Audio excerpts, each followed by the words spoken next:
Я приветствую вас, дорогие друзья, уважаемые гости и подписчики моего канала. Всем большое спасибо, что следите за новыми выпусками. Снежана Егорова на связи прямо сейчас. Снежана, здравствуйте. Здравствуйте, Александр. Здравствуйте, друзья, все те, кто слушает нас сейчас. Снежана, поток новостей из Ближнего Востока. Вот, в общем, весь мир, кажется, сфокусировался там. А в это время Юнаковка — серая зона по картам Deep State. Как на самом деле, непонятно, потому что Deep State опаздывает. А в это время преподаватель украинского языка Владимира Зеленского, который известный Авраменко, автор книг, учебников. Понятное дело, человек не мобилизуемый, потому что профессор, преподаватель, ясное дело, что бронь. Пропал на полгода, объявился в Испании, говорит, выезжать мужикам нельзя, но я в Испании. А в это время, ну, скажем так, продолжается мобилизация, риторика, накачка. Готовятся все к встрече с Трампом в рамках НАТО. Зеленский встречает Писториуса в столице. И вот кажется, что в этом буйстве Ближнего Востока как раз-таки это и хорошо, и плохо одновременно. С одной стороны, хорошо, потому что, может быть, быстрее решится, ну, вот, в тени, да, Ближнего Востока украинский вопрос. А с другой стороны, кажется, что заходит все и закручивается по очень непредсказуемому сценарию. Давайте вот начнем с этих карколомных событий и такого предчувствия большой войны на Ближнем Востоке и влияния на Украину. События, которые происходят здесь. Какие ваши мысли? Ну, Саша, помните такого человека, Аллена Даллеса, который возглавлял ЦРУ? У него была такая гениальная фраза, которую должны люди все узнать и запомнить, и прямо высечь у себя над кроватью, что человека можно запутать фактами, но если он понимает тенденции, его трудно обмануть. Смотрите, вот все эти события на Ближнем Востоке и в Украине, они непосредственно связаны между собой. А чем же, собственно, они связаны? Они связаны определенной юридической нацией, которая, как известно, проникла во все сферы влияния информационного, властного, финансового. Мы знаем прекрасно, и этот фактор нельзя не учитывать, что еврейская национальность — это очень умные, очень тонкие, очень хитрые и креативные люди, которые проникают в любые места, потому что они обладают определенными свойствами. Не нам с вами рассказывать и не нам с вами удивляться, потому что человек еврейской национальности сейчас возглавляет нашу славянскую еще до последнего времени страну. И под его чутким руководством, как мы видим, разрушается гнездо православия в Украине, уничтожается каноническая православная украинская церковь под разными предлогами, под предлогом клеветническим, что якобы церковь, значит, способствовала разжиганию розни. В общем, по разным предлогам отжимаются храмы, уничтожаются, значит, монастыри, изгоняются люди, убиваются, значит, сажаются в тюрьму и прочее и тому подобное. То есть Не, это же все тут важно, мобилизуются.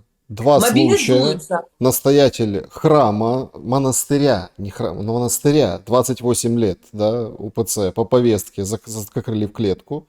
Это вот в одной области, потом в Ровенской области еще настоятеля храма. То есть мы увидели, я просто, это так, извините, что перебил, но это ведь тоже показатель, маркер. Сухопутные войска опубликовали список, там 7 тысяч с лишним религиозных организаций, у которых бронь. Туда вошел Мунтян, вот это вот Аделаджо, то есть конкретные секты. Конкретные священники конкретных сект имеют бронь от мобилизации, а священников УПЦ мобилизуют. И причем не просто рядовых, там, дьяков, там, еще кого-то, прям настоятелей берут и в ТЦК. Поэтому это очень важный штрих, решил добавить. Продолжайте. Ну, я думаю, что на этом тоже нужно делать серьезный акцент, потому что, как известно, священнослужители — это в основном мужчины. Да, безусловно, церковь не обходится без женщин, но, как вы знаете, они никогда не занимают там главенствующие позиции. То есть в основном женщины там в женских монастырях, монахини или те, которые обслуживают там церкви, какие-то бабушки, тетушки. То есть это всегда такая волонтерская деятельность. А вот именно отряд, да, божеский отряд, он всегда возглавляемый священными отцами, святыми отцами, там вот людьми. И понятное дело, что если обезглавить, если уничтожить паству, пастырей и, в общем-то, просто тупо их физически убить, то, конечно, это все льет воду на мельницу уничтожения православной канонической украинской церкви. И мы не должны забывать, мы с вами, по-моему, в прошлом эфире об этом говорили, когда вы задавали вопросы по поводу всех этих заявлений Потураева, что это осознанный процесс. То есть это не случайное событие, а это план, который происходит у нас прямо на глазах разворачивается. Просто все по определению не хотят этот вопрос поднимать. Нас, детей Советского Союза, приучили к тому, что существует козырная карта еврейского народа, которая называется Холокост. И каждый человек, который вдруг начинает что-то говорить, предъявлять какие-то претензии к представителям еврейской национальности, сразу подпадает под страшное определение антисемит. То есть ко всем можно предъявлять претензии. Русские пришли, убивают, украинские, значит, там бандеровцы, значит, убийцы. И только одни евреи, несчастные жертвы, которых всегда жгут, гонят, уничтожают, а они бедные такие идут, значит, солнцем полима, повторяя «суди его Бог». Но как мы видим на сегодняшний день, и в принципе есть такой прекрасный эксперт по этим вопросам, который, кстати, является гражданином Израиля, бывшим советским гражданином, получившим советское образование и, соответственно, обладающий колоссальными и знаниями военными, историческими, и вообще как бы человек, который все знает про евреев, Яков Кетми. Я думаю, что он известный в информационном поле эксперт, который напрямую, сидя в Израиле, отвечая на вопросы, которые ему задают люди, интересуясь этой темой, он говорит, что Израиль сейчас является источником нацизма и фашизма. То есть это человек, который живет в Израиле, который понимает в военном деле, который возглавлял спецслужбу. И по большому счету вот то, что сейчас происходит в Израиле, и то, что сейчас происходит в Украине, и многие эксперты уже об этом говорят, и мы тоже должны эту тему, в принципе, открывать для наших интересующихся зрителей, что это непосредственно прямая зависимость, потому что война на Ближнем Востоке, где Израиль долгие годы был форпостом американской внешней политики, то есть, грубо говоря, находился в агрессивной среде. То есть, грубо говоря, это был такой островок, значит, еврейского государства среди арабских стран, которые, в принципе, не испытывали к евреям каких-то положительных эмоций, потому что у них исконно идет постоянная борьба, война от еще Авраама, еще от Исмаила, значит, отца всех мусульман, которого, собственно, Сара, жена законная Авраама, вышвырнула вместе с его матерью Агарь, значит, в пустыню для того, чтобы они там сдохли, потому что она уже родила своих еврейских детей. И с тех пор, несмотря на то, что якобы это сказки, якобы это какие-то мифы, это какие-то легенды, какие-то притчи, до сих пор современные люди, когда они находятся в состоянии конфликта в Израиле, арабы, значит, и евреи идут нос к носу, и евреи кричат арабам, что вы, значит, байстрюки, вы не законнорожденные, значит, сыны нашего отца Авраама, а мы законно рождены. То есть можно себе представить, Саша, в 21 веке, чтобы какие-то, казалось бы, несуществующие сказки вдруг стали реальностью в сознании людей? Можно, потому что если с помощью средств массовой информации каждый день надевать на голову людям подобного рода конструкции, они становятся их реальностью. Люди верят в то, что им говорят с рождения, или то, что им говорят 24 часа в сутки, 7 7 дней в неделю со всех, как говорится, утюгов. И, соответственно, есть такой прекрасный Генри Киссинджер. Точнее, его уже нет, но он был достаточно долго и был очень серьезной фигурой, которая определяла многие процессы в мировой геополитической игре. Соответственно, Генри Киссинджер еще в 2012 году сказал, что через 10 лет не будет существовать Израиля. И тогда люди удивились, как же так, Израиль – это еврейское государство, за которое все так воевали, боролись. Значит, лорд Бальфур, значит, Алия, 1, 2, 3, войны ля-ля-ля и все остальное. И мы хотим жить только в еврейском государстве, и это наша земля обетованная. Но, как мы видим сейчас, разворачиваются совсем другие события. Если вдруг случится большая, серьезная война на Ближнем Востоке, и арабские государства, объединившись, попрут на Израиль, безусловно, Израиль может использовать свое несуществующее на бумаге, но существующее в природе ядерное оружие. И, конечно, это будет большой бум, и, безусловно, вот я, например, меньше всего заинтересована, потому что это практически у нас тут под боком. Но есть другой вариант развития событий. Если расчистить украинскую территорию от православия, православного славянского населения, с чем, в принципе, Владимир Зеленский, тоже человек еврейской национальности, справляется с большим успехом. То есть за последние 3 года войны миллионы людей сбежали из страны без права возвращения. То есть люди настолько сейчас стремятся вырваться из этого концлагеря, что, в принципе, вот эта психологическая травма пересечения границ среди свиней, с обстрелами в спину и все остальное уже не дадут им права и возможности даже подумать о том, что они хотят туда вернуться. Это, кстати, очень, То есть очень важное наблюдение, очень важное, потому что люди там смеются, например, кто-то переодевается в женское платье, кто-то там прикидывается, кто-то залазит под козочку, свинку в какой-то бортовой машине, кто-то просто плывет в Тисе и убегает от пограничника. Но это вот никто не говорит, что этот человек, да, или эта группа людей, которые пытаются сбежать, они нарушают закон, они неправильно, у них нет другого выхода, и они вот вырываются оттуда. Эти люди уже никогда не вернутся. никогда. Это вот, понимаете, это на самом деле большая трагедия. Понятное дело, там, что там правила, это все осуждается, там законы, вот, которые там сейчас украинская власть выписала. Но это же чисто, если по-человечески рассмотреть, то этот человек, он оторванный, получается, от дома, от земли.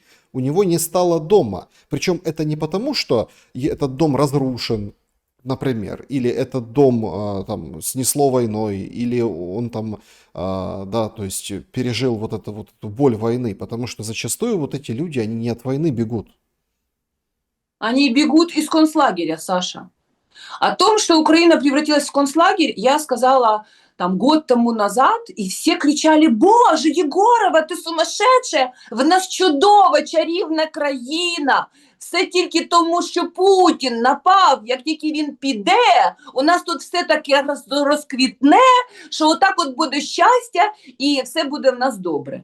То есть я 5 лет людям говорила: остановитесь, договаривайтесь с русскими, ни в коем случае нельзя допустить войну. А мне 5 лет в студиях и ваших каналах в том числе некие господа кричали, що ми в Україні маємо тут бути, як в Ізраїлі. Ми будемо воювати з усіма, оце як Ізраїль воює. І хлопці і дівчата будуть воювати.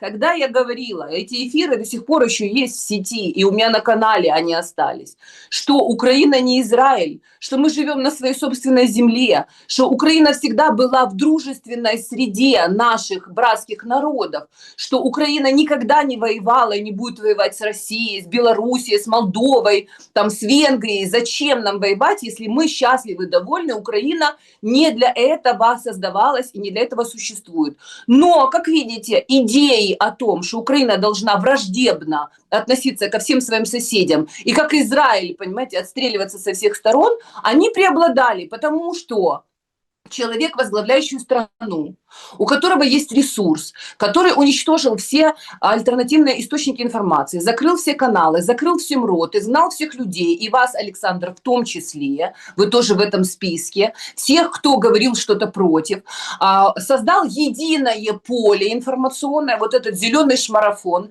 где безмозглые собаки, понимаете, бешеные, гавкают украинскую мову, и вот так вот разбавляют, там непонятно, что они вообще хотят сказать. И на самом деле, если они и хотят что-то сказать, то только то, что им написано. Шаг влево, шаг вправо, побег, прыжок на месте, провокация. Потому что все эти люди, которые работают на зеленом шмарафоне, они понимают, что сейчас они находятся в привилегированном бараке в этом концлагере. И если они будут гавкать что-то против или от себя, хотя, в принципе, там мозгов нету, то их просто вышвырнут, и на их место поставят других, которые будут от лица хозяев, понимаете, глашатаями, оглашать политику, как говорится, администрации концлагеря. Так вот, я закончу. Для того, чтобы переселить Израиль на территорию Украины, нужно здесь начать большую войну. И Нетаньяху с этим прекрасно справляется. То есть это план. Для чего, собственно, Израиль был создан здесь, на Ближнем Востоке?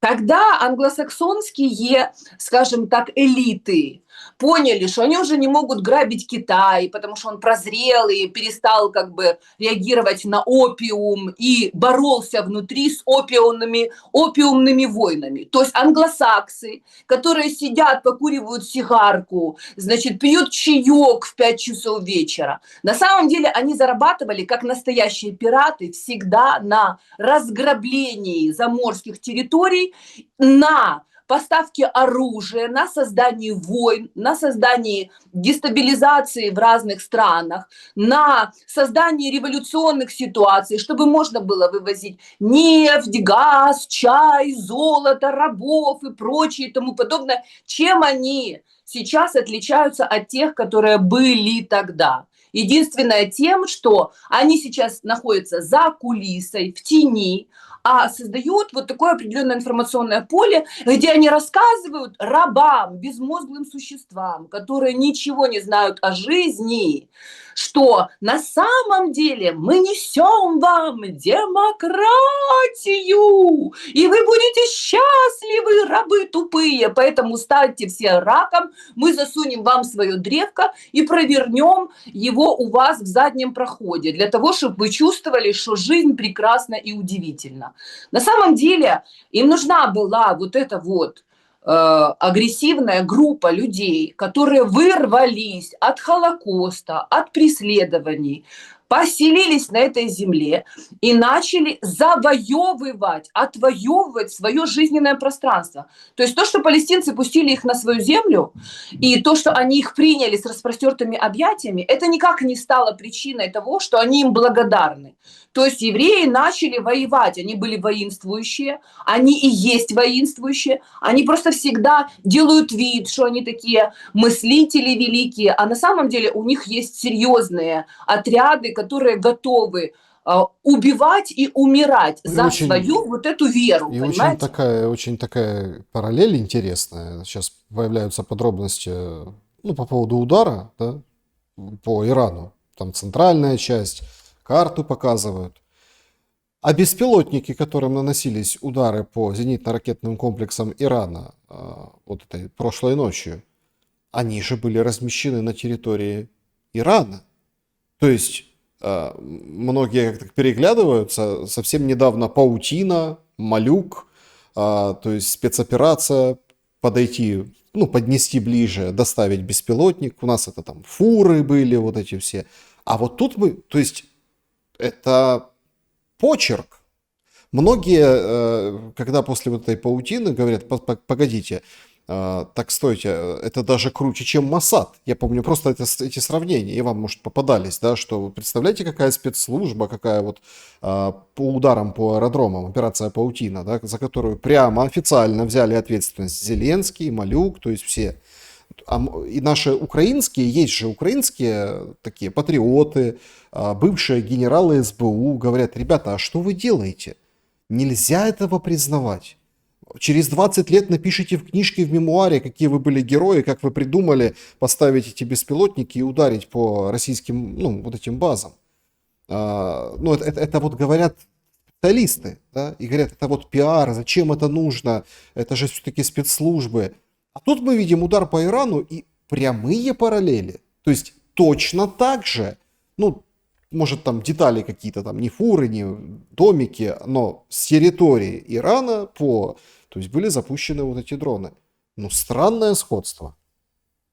Смотрите, Саша, есть еще такое высказывание. Если что-то ходит как утка, крякает как утка и похоже на утку, скорее всего, это утка. Это не круче, чем Моссад. Это и есть Моссад. Это, в принципе, все из одного центра в единых целях создается. Два этих фронта, они объединены одной целью. Эта цель убрать Израиль с территории Ближнего Востока, потому что с точки зрения геостратегии это уже бесперспективняк, как говорится, потому что вот эти все там нефть, газ, которые нужны были им на Ближнем Востоке, они уже эти конструкции перевели на взаимодействие с арабскими шейхами. То есть арабские шейхи, в принципе, прекрасно сотрудничают с транснациональными корпорациями, сами качают свой газ, сами держат свое население, как говорится, в покорности, сами там их гладят, стригут, понимаете, и бреют. И через определенные финансовые инструменты, через банковские системы, через систему доллара, через вот эту вот всю историю, они, в принципе, нормально обогащают тех, кто зарабатывает на нефти, газе там, и прочих вещах. Сейчас интересует вот эту всю сетевую. Вот знаете, очень важно, я очень много слушаю там экспертов, и есть такой прекрасный тоже еврейский эксперт, Саймон Ципис такой. Значит, это человек, который тоже в свое время вырос в Советском Союзе, владеет русским языком, то есть он все равно скажем так, получил источник знаний вообще и мозги, значит, при Советском Союзе. Это колоссальные мозги, которые нам ставили в голову, потому что в Советском Союзе растили не рабов, а творцов. И, соответственно, Саймон Ципис на прекрасном русском языке, проживая в Израиле, это все напрямую рассказывает, потому что мы знаем, что в Израиле есть огромное количество нормальных, адекватных, порядочных, рабочих, работающих людей, которые не представляют себе, как они должны все бросить, почему они должны со своими детьми куда-то бежать, что-то делать, потому что они как раз бежали в Израиль в надежде на то, что они будут жить в своем прекрасном еврейском государстве. Но сейчас этих людей тоже не спросят, создадут вот такие невыносимые условия для жизни, чтобы они понимали, или ты умрешь, или ты куда-то побежишь. Так вот, Саймон Ципис говорит, что еврейская цивилизация, она существует как сетевая. Сетевая цивилизация – это та, которая связана вот этой паутиной. И название вот этой операции, оно абсолютно четко имеет отношение к Моссаду, к еврейским спецслужбам, соответственно, к их внутренним связям, незримым миру. Но я вам хочу сказать, они же, конечно, гордятся своими достижениями, и им очень важно запугивать всех, чтобы все боялись вообще сказать что-то там. Еврей, ой, нет, вы ж Моссад, ой, да я, ой-ой-ой, понимаете, вот это все ой-ой-ой. Но Моссад официально на своей странице, они же выставили там пост, это был не фейковый, что Зеленский как бы был сгенерированный с картами, и Моссад написал, что типа, когда Трамп сказал, что у Зеленского нету карт, он ошибался. Это было сразу после операции «Паутина». То есть все прекрасно знают, что методы войны, которую ведет еврейское государство и, собственно, Моссад, они, в принципе, в основной своей массе террористические. То есть они не скрывают, что, не обладая колоссальной силой и большими ресурсами, они ведут вот такую подрывную работу, как бы давая понять, что вы нас так просто, значит, в бараний рог не скрутите, и что мы всегда добьемся своего не литьем, так катанием называется. Поэтому, соответственно, Далеко ходить не надо. Уничтожая Пушкина, защищая пространство от памятников советской славы, там, героям, вытряхивая кости, значит, советских воинов собакам, как говорится, уничтожая православную церковь, отжимая храмы, создавая абсолютно себе подконтрольную структуру, вот эту так называемую ПЦУ, то есть еврейское сообщество, оно создает предпосылки для того, чтобы максимальное количество русскоговорящих или там имеющих корни, значит, на Волыни, на Хмельниччине, на Херсонщине, на Житомирщине. Вы же знаете прекрасно, что сейчас у евреев сейчас активно очень, значит, позиционируется история о том, что вот, значит, в Российской империи мы жили за чертой оседлости, мы были обижены, но это наши земли. Не мне вам рассказывать, что в Умань каждый год приезжает огромное количество хасидов, которые рассказывают, что цадик Нахман, наш ребе, наш, значит, пророк, он там похоронен. Значит, это наша земля. Соответственно, если наш президент еврейский сидит в нашем уже еврейском государстве, уже нет той Украины, которая была в границах 91 года. Русские отхватили свой кусок, который они считают своим исконно русским, а нам исконно еврейское подайте и отдайте. И на этой территории мы зачистим ваши православные храмы, вашу историю про победу и все остальное, ваш русский язык, потому что туда приедут хорошие ребята отовсюду. Вот прекрасный, нашумевший ролик, где сидит красивый еврейский, значит, ребе, который рассказывает девушке на фоне свечи, что Украина – это прекрасная страна. Здесь нету каких-то там вот этих вот ужасных радикальных исламистов. Здесь хорошие люди, мы хорошо здесь живем. То есть кому на руине жить хорошо? Перефразируем мы известную фразу. Евреев не гонят в окопы на войну. Их не кошмарит ТЦК. У них нет проблем с законом. Они спокойно выезжают, они спокойно заезжают. Вы видели хотя бы один ролик, чтобы, например, идущего по улице в шляпе там, или с пейсами молодого человека вдруг остановили ТЦК, хотя эти люди тоже ходят с таким же украинским паспортом. Нет, Я не смотрите, видела. там же есть, что главного раввина Украины тоже там то ли сын, то ли брат. Да, но воюет. только его этот сын был приемным. Он не был единорожденным, а по крови еврейским мальчиком. У главного раввина, оказывается, есть большое количество приемных детей, которых он взял из детского дома. Этот мальчик был славянином, на самом деле, приемным сыном. Я не знаю, знаете, в свое время, в Средневековье, очень многие богатые люди, так называемые кулаки, они брали свою приемную семью, детей там, для того, чтобы они потом работали у них на полях, потому что это был семейный бизнес. Ну, смотрите, То есть ведь это же лютая какая-то конспирология, вот это то, о чем мы с В вами смысле, говорим. Саша, какая конспирология? Нет, ну что, Это смотрите, существующий порядок вещей. Просто нужно новая, называть вещи своими именами. там, новая Хазария, там, вот это, что зачистят Украину, а сюда переселят евреев из Ближнего Востока, и это все в промежутке вот каком-то таком, какого-то времени. Но опять-таки, логически, а зачем сюда приезжать и переселять? Тут же война идет в Украине. И В смысле? Как только она не они сюда заканчивается. приедут, как только они сюда приедут, война закончится. Они договорятся. Они провезут свои деньги, они начнут вкладывать в развитие. Они уже купили здесь всю землю, им земля принадлежит. Не вам, Саша, не мне. У вас сколько гектаров земли, интересно? У меня нет Нет у земли. вас гектаров?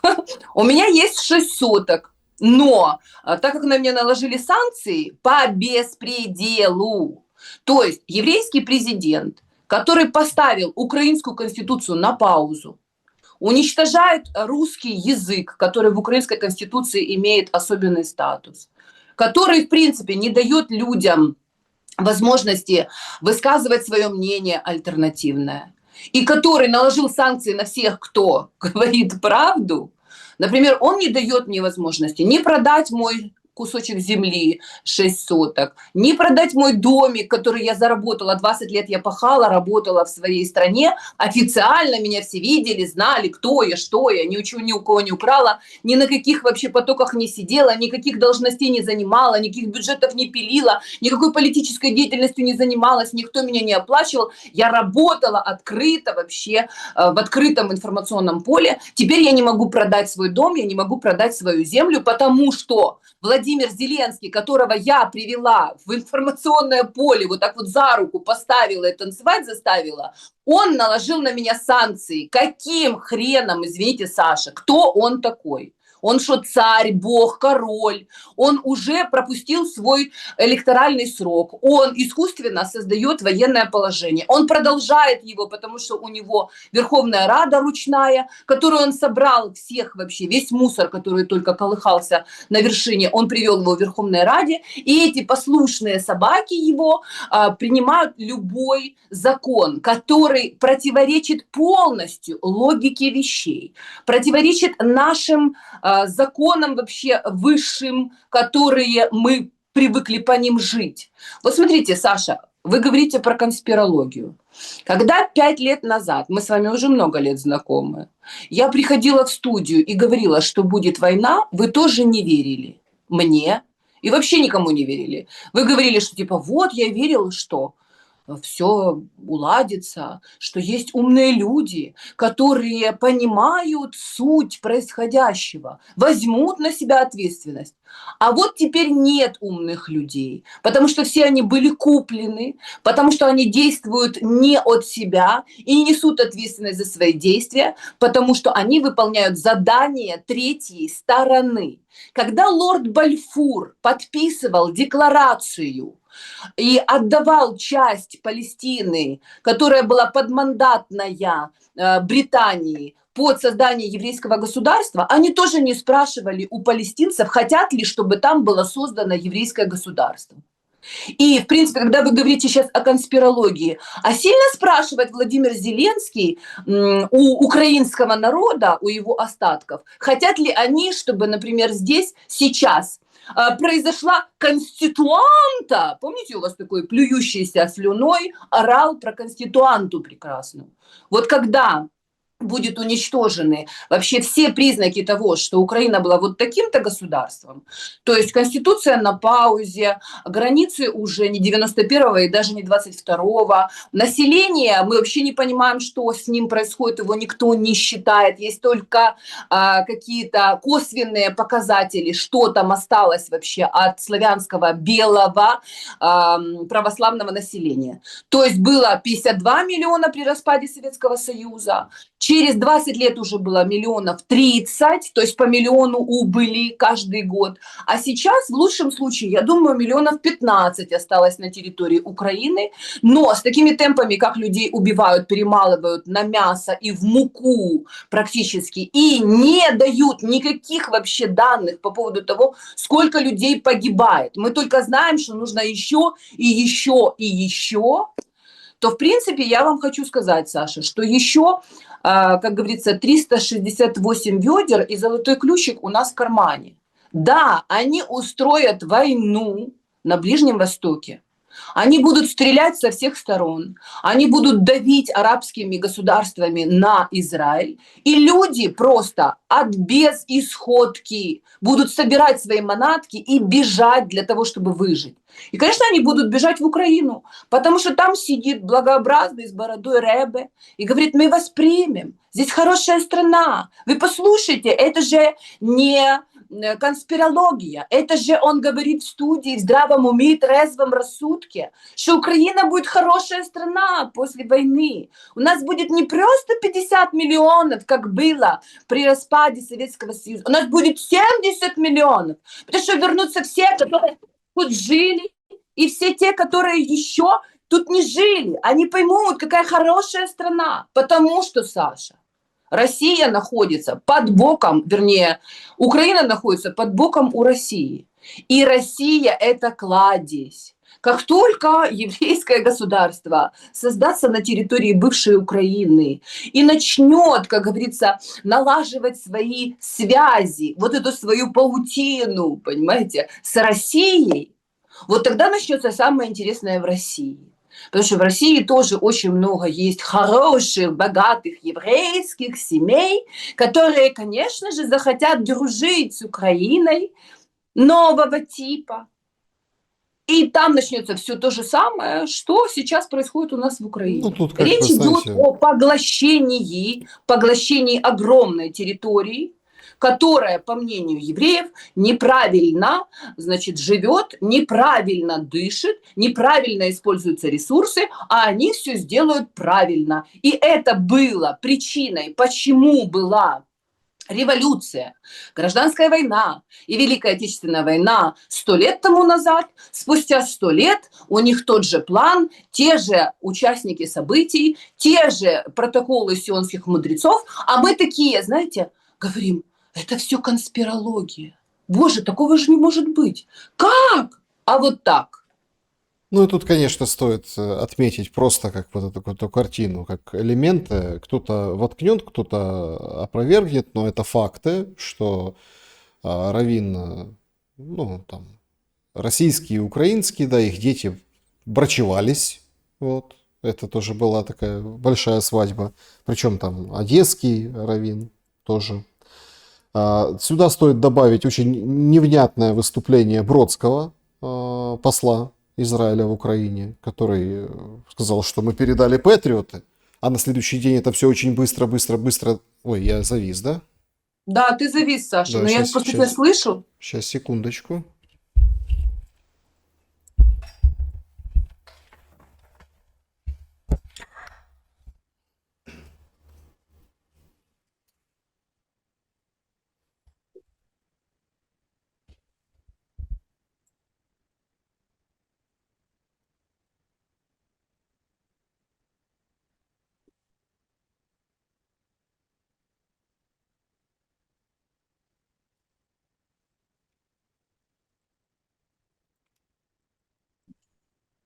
Да, есть.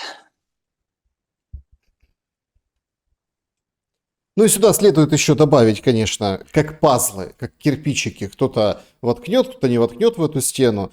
Прочующихся, да, детей раввинов российско-украинские, там с юга Одессы и там, России. То есть, да, вот мы понимаем. Почему-то Бродский выступил достаточно скандально и невнятно, посол Израиля в Украине. Говорит, слушайте, мы передали патриоты для Украины. Это нонсенс, это уже, ну как это, военная помощь из Израиля в Украину. Потом вынуждены были на официальном уровне опровергать его слова, мол, взял, придумал. Ну вот придумал на интервью. И это все, конечно, собирается в единую, скажем так, цепочку. Но что украинцам делать?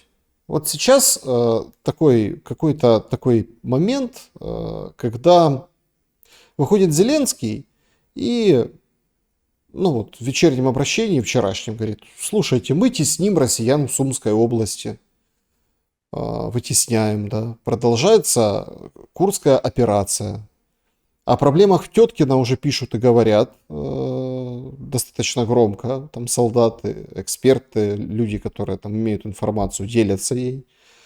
Сегодня, вот вчера говорит это Зеленский, сегодня там четко уже понятно, что в самой Юнаковке российские войска, в Яблуневке российские войска, то есть фронт катится туда, в ту сторону. Да, действительно, там тяжело, но ни о каком там вытеснении речи нет. Курская операция свелась к побоищу в районе Теткина с перспективами достаточно туманными. И вот это все продолжает, ну, скажем так, всех одурманивать вот этим зеленым, ну, скажем так, мороком, ну, вот такой альтернативной реальности. Это у Зеленского альтернативная реальность? Это Да? ему так докладывают? Или это план Нет, на какой-то? самом деле, Саша, посмотрите, Зеленский всегда создавал альтернативную реальность. Вообще вот вся его деятельность, она и связана с альтернативной реальностью.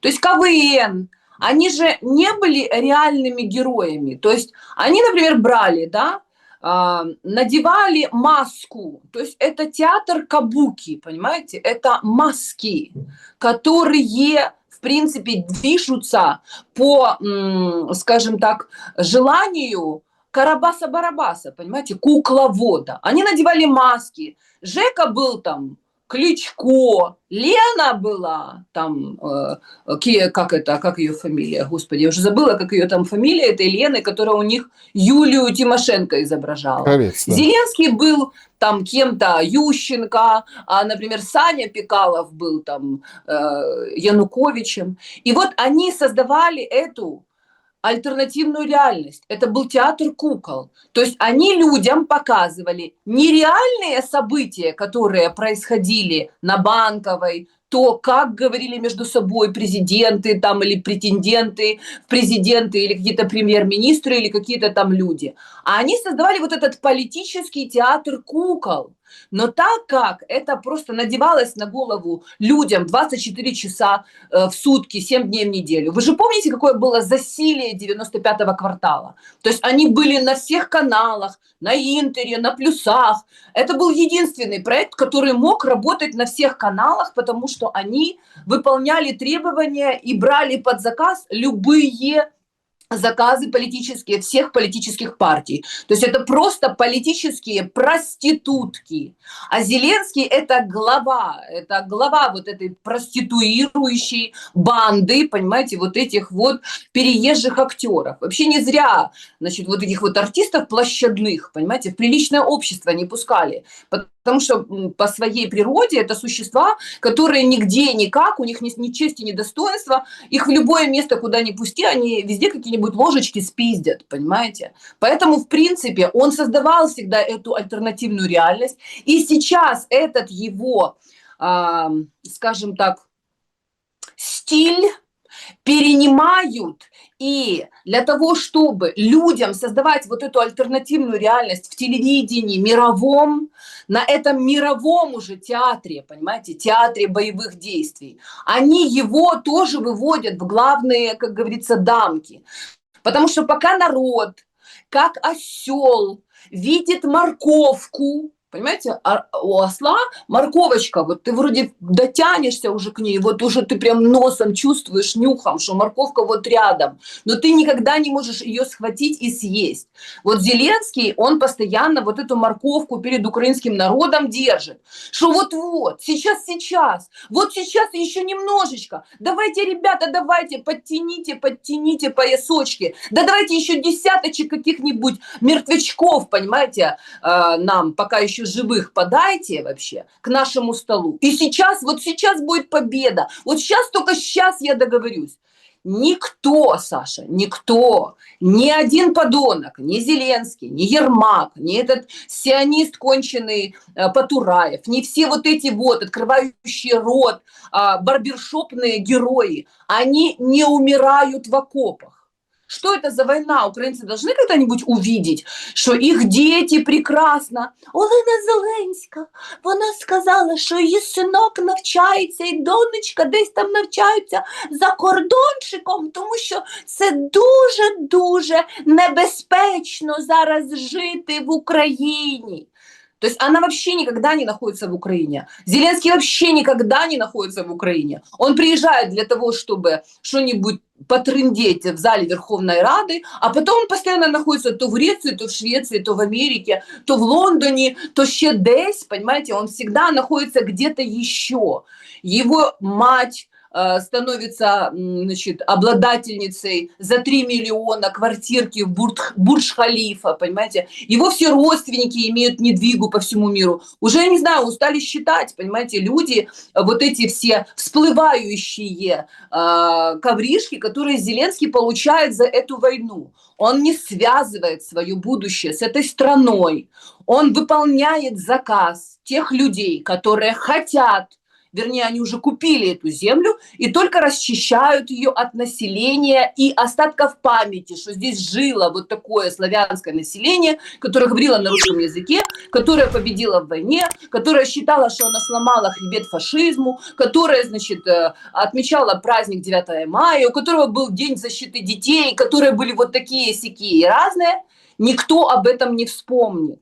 Всех людей, которые будут об этом помнить и напоминать, они будут уничтожать просто напалмом, выжигать. Точно так же, как они действуют сейчас по отношению к жителям Газы, вот этим вот несчастным людям, арабам, которые помнят, что вот здесь была наша деревня, вот здесь я вырос, вот здесь мой дедушка меня водил, там на ослике возил, а теперь они пришли и все уничтожили вообще, бомбами забросали и построили свои новые поселения.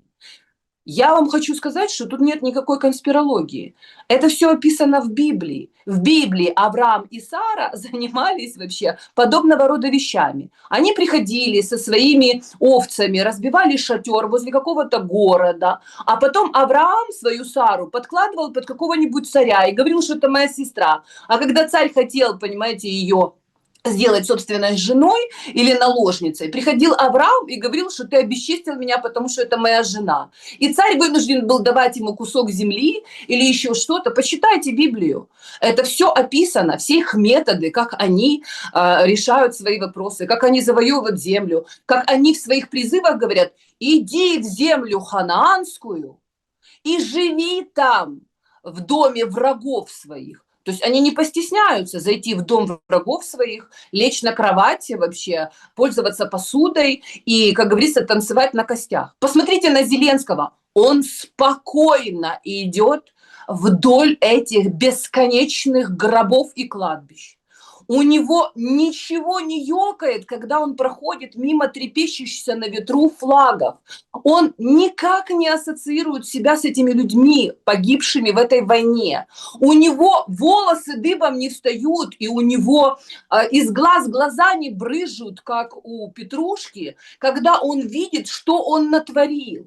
Он неадекватный, больной человек, наркоман, который живет в параллельной реальности, и, конечно, вокруг него такая подушка вообще безопасности, как ему кажется, которую создали специально и информационного вакуума, потому что ему создают другую картину. Когда он приезжает в какой-нибудь парламент или в какой-нибудь конгресс, и там ему аплодируют стоя красивые дяди и тети, хватают его за руки, целуют его, обнимают и говорят: какой ты наш прекрасный герой, воюй с этими ужасными русскими, с этим страшным Путиным. И этот идиот, нюхнув кокаина, продолжает эту войну и бросает в топку этой войны сотни тысяч наших детей. Саша, не Не, ну сомневайтесь. смотрите, он уже как Подождите, я комментировал. закончу. Вот можете не сомневаться.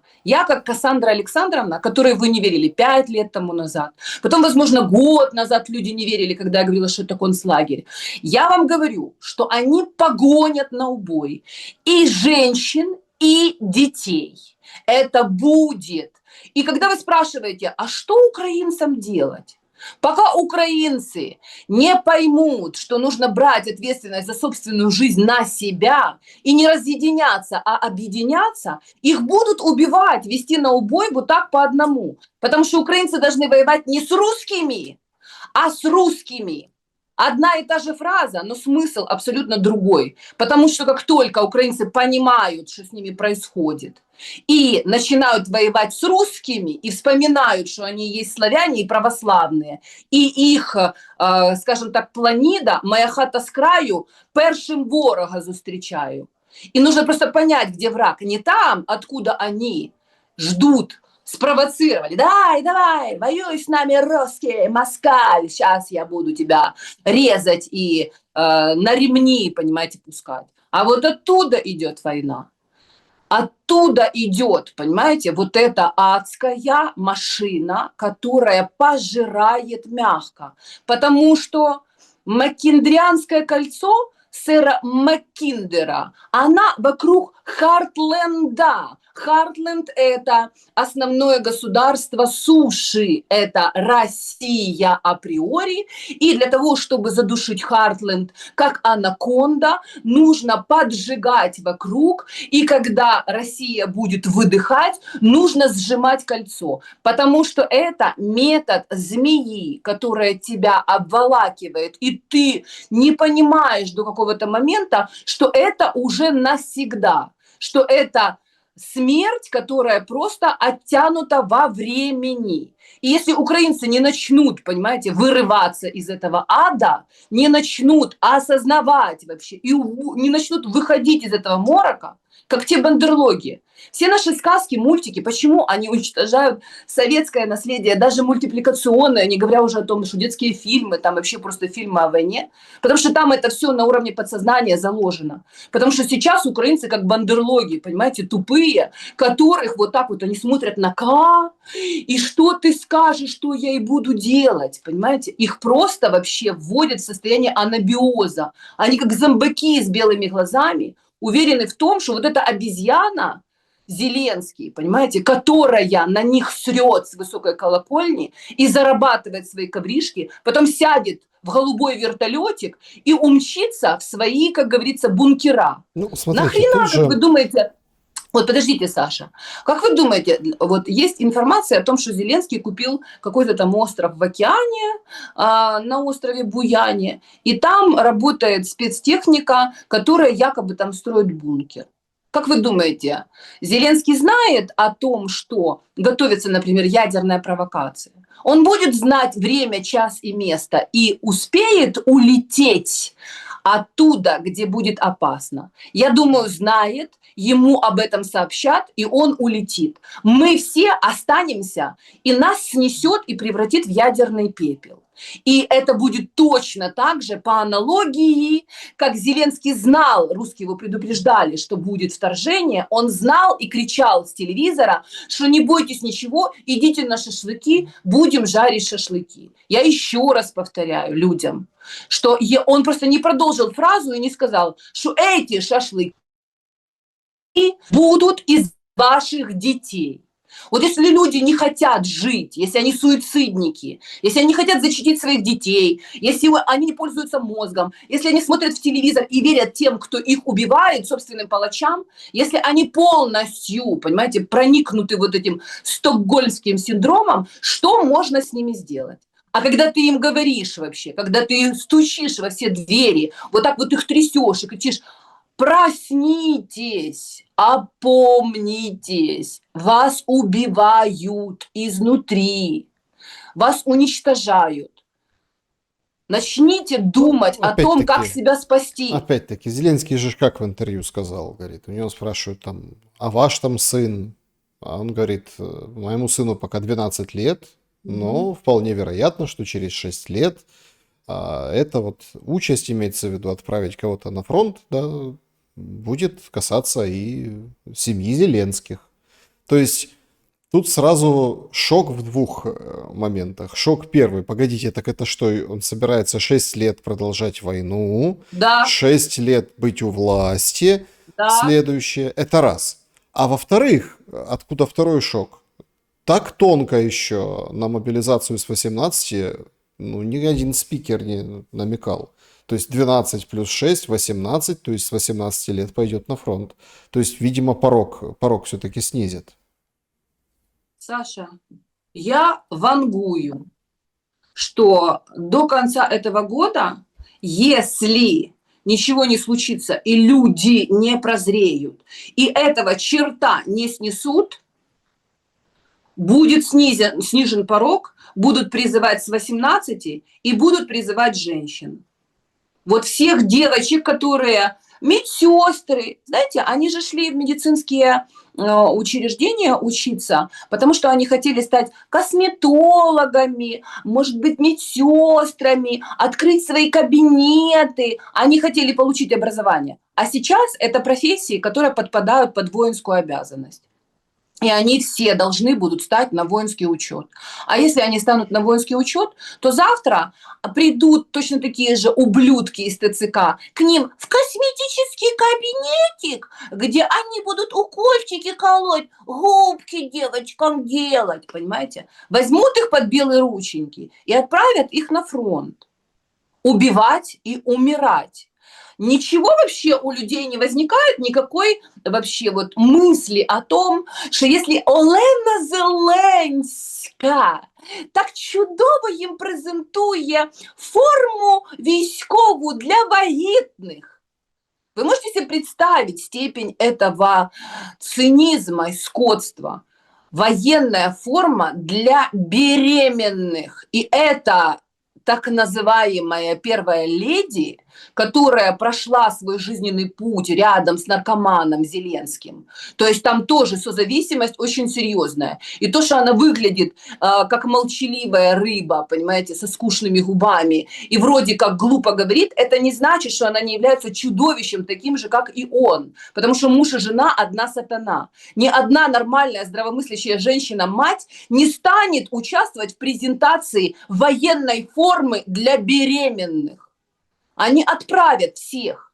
Они уже уничтожили генофонд мужской, потому что нету мужика, нету, как говорится, детишек. У него не будет жены, у него не будет ни одного, ни второго, ни третьего, ни полребенка, никакого ребенка. Он не заделает его, не бросит потом свою жену. Или там еще десяток каких-то оплодотворит женщин. У него вообще ничего не будет. Саша, 6 тысяч тел, которые ждали своего часа в рефрижераторах, как мясо, для того, чтобы тебя забрали и похоронили, отдали матери, сестре, брату, отцу.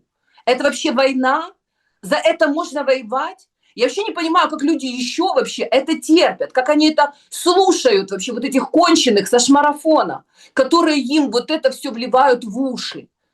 Потому что они обезумели, эти люди. Они от страха обезумели. Они находятся в концлагере, они понимают, что если они выйдут поодиночке, то понятное дело, что их просто затравят, затопчат, понимаете, уничтожат, разорвут, убьют вообще, и следа никто не найдет. Не, ну, Но если конечно, люди... картина такая. Картина удручающая, ну, тоже там Кривой Рог, да, родной город президента, там женщина с балкона, как двоих, ну, уже таких в возрасте, ну, мужчин, ну, таких уже, ну, как, не молодых мальчиков, окружили 15 человек с 2-3 машин, да, то есть ТЦКшников, конечно, это гнетущее впечатление вызывает. Но есть другие примеры. Вот этот Каменец, когда вышли просто все на эту машину ТЦКшников, просто все. Правда, на следующее утро ни слова, а что было после. То есть вообще эту тему как бы замолчали, сказали, мол, люди, не ведитесь на провокации, и все. Ну, то есть умеют работать в этом отношении в любом случае. Снежана Егорова была моей собеседницей сегодня. Спасибо за время и мысли. Спасибо вам, дорогой Александр, за то, что вы делаете. Я всегда вас поддерживаю, потому что вы профессионал своего дела. Вне зависимости от того, что говорят ваши спикеры, самое главное, что они не молчат. А в истине, как говорится, в спорах рождается истина. И я надеюсь, что эта истина рано или поздно дойдет до адресата, и наши с вами сограждане, и не только, все те люди, которые понимают русский язык по всему миру, они осознают, какая угроза идет от Запада, славянской цивилизации, и так называемому русскому миру. На самом деле это не смешно. Люди, которые говорят на русском языке, должны понимать, что идет война экзистенциальная на полное, тотальное уничтожение. И если мы хотим выжить, то мы должны объединяться. Спасибо всем большое. Берегите себя. Я вас люблю. Мы победим. Друзья, всем добра и света. Поспорьте в комментариях обязательно. Увидимся. До скорого.